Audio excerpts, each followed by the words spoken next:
Harapan munculnya terobosan baru untuk mengakhiri perang Rusia-Ukraina kembali menghadapi jalan terjal. Setelah Presiden Ukraina Volodymyr Zelensky mengirim surat terbuka kepada Presiden Rusia Vladimir Putin dan mengajukan pertemuan langsung, Kremlin justru memberikan sinyal bahwa pertemuan tersebut belum akan terjadi dalam waktu dekat. Dalam surat terbuka yang dipublikasikan secara luas, Zelensky mengajak Putin untuk duduk satu meja demi mencari jalan keluar atas perang yang telah berlangsung sejak Februari 2022. Pemimpin Ukraina itu menawarkan sejumlah lokasi netral seperti Turki, Swiss, maupun negara-negara Arab sebagai tempat pertemuan. Zelensky menilai penyelesaian konflik tidak bisa terus bergantung pada dinamika internasional. Menurutnya, Ukraina dan Rusia harus mengambil langkah langsung untuk menghentikan perang yang telah menelan korban besar di kedua belah pihak. Ia juga mengusulkan gencatan senjata penuh selama proses negosiasi berlangsung. Dalam surat tersebut, Zelensky menegaskan bahwa dunia tidak melupakan Ukraina, meski perhatian internasional saat ini banyak tersita oleh konflik Timur Tengah. Ia mengingatkan bahwa perang yang berkepanjangan tidak hanya merugikan Ukraina, tetapi juga membebani masyarakat Rusia melalui tekanan ekonomi dan kebutuhan mobilisasi militer yang terus meningkat. Namun respons yang datang dari Moskwa tidak sepenuhnya sesuai harapan Kiev. Kremlin mengonfirmasi bahwa surat dari Zelensky telah diterima dan akan disampaikan kepada Putin. Akan tetapi, Rusia kembali menegaskan posisi yang selama ini mereka pegang. Pertemuan antara kedua pemimpin hanya mungkin dilakukan apabila seluruh detail kesepakatan damai telah dirampungkan lebih dulu. Dalam Forum Ekonomi Internasional di St. Petersburg, Putin menyatakan dirinya tetap terbuka terhadap dialog dengan Ukraina. Namun menurutnya, pertemuan tingkat pemimpin negara seharusnya menjadi tahap akhir dari proses perdamaian, bukan menjadi forum untuk merundingkan seluruh persoalan dari awal.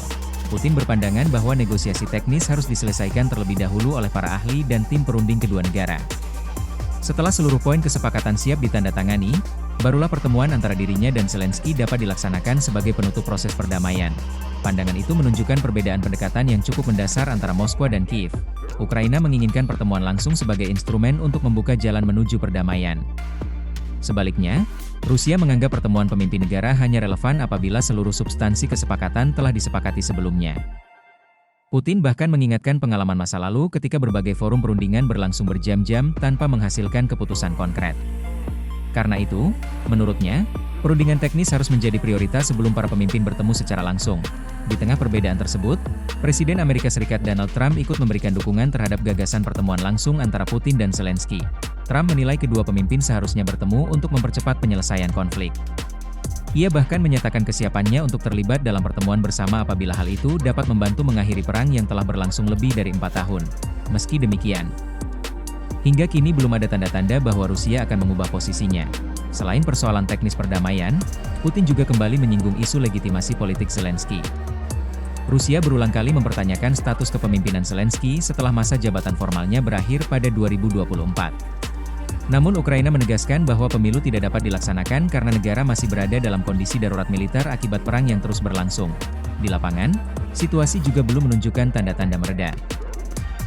Dalam beberapa pekan terakhir, Ukraina meningkatkan serangan jarak jauh terhadap berbagai target militer Rusia, termasuk wilayah Crimea yang berada di bawah kendali Moskwa.